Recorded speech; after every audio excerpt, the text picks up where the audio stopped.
How's everybody doing? My name's Mike, and I got Mr. Tyson with us today. And he just got back from a very short, again, I repeat, a very short bike ride. And he is a pocket bully, which means he cannot run for very long. They're just not functional in that way. And it's nice and cool out today. It's a little overcast, so we're just kind of taking advantage of that weather and getting him out for some exercise. Now, this dog, he would pull a lot. Once he comes outside, he's just doing nothing but pulling. And he had a prong on when he came to me. So this dog is just so excited outside. So one of the things we like to practice with a dog who is that way is we bring them outside and we just kind of hang out with them. So part of that is just desensitizing them. So the idea is, let's bring the dog out as much as we can and let them sit out here with us and let them see that there's nothing to be excited about, nothing's happening out here. And right now you can see he's practicing place. So what that does for us is that gives us a way to manage him outside. So he's not in heel, he's not in a sit, he's not in a down. What he's in, he's just in place. So that's almost like his crate with no walls.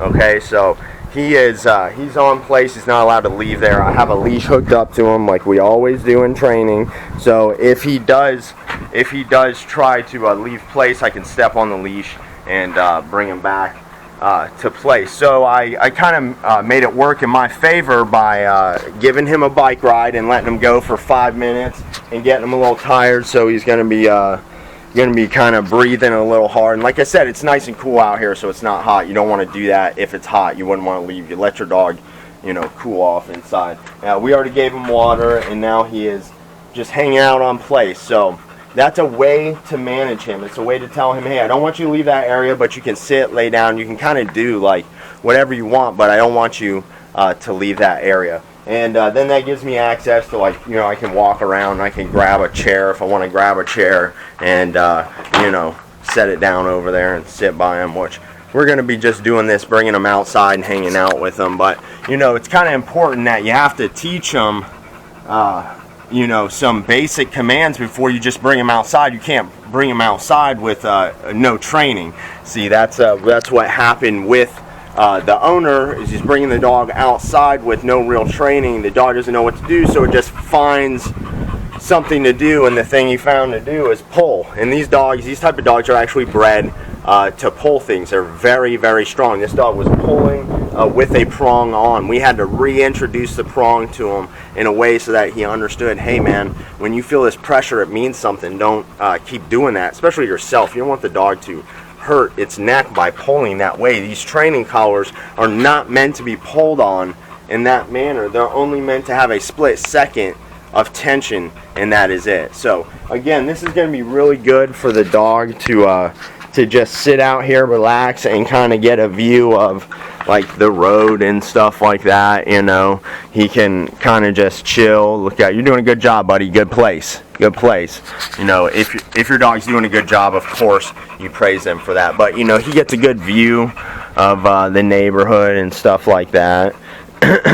When people go by, cars or whatever, he gets to kind of just observe. That's what we want them doing. We want them just observing the world, calmly. We don't want them just outside in this super excited state just simply because they're outside. It's not healthy for them. So we have to teach them place, though, some commands. Yes, they have to have an idea of what they're doing. You have to have some kind of control over them.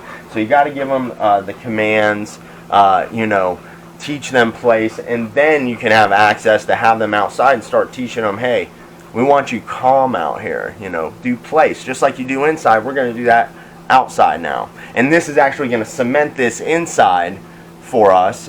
Place is going to be more concrete, if you will, inside the house. The imprint is going to be better because we're getting them to do it outside. So as you can see here,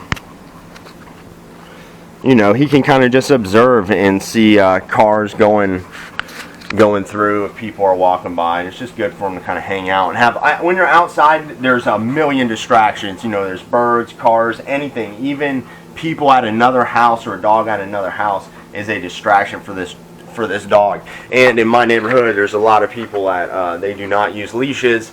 A lot of people don't even keep their dogs inside, so it is a challenge for him. He knows there's dogs in the neighborhood, you know, that he could go mess with. So he's doing a really good job. We want to just we want them to know every step of the way, good boy. Every step of the way we want calmness. So if they are calm, good boy. Good job. So if they are calm, they get our affection. That's how they know they're doing the right thing, you know.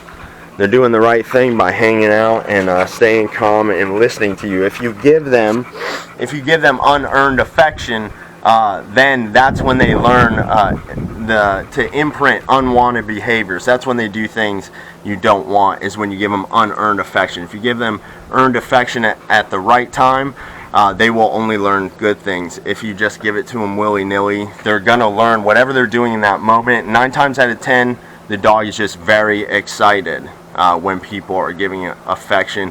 And it may not hurt them right away, but in the end run, it does hurt them. It hurts the relationship with the dog.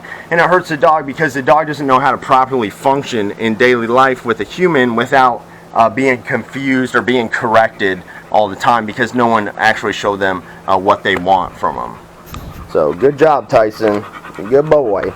That's it. Good boy. And if you notice when I say good boy to him, it makes him sit rather than like come towards me. You know, we want our affection to encourage what they're doing, not make them excited.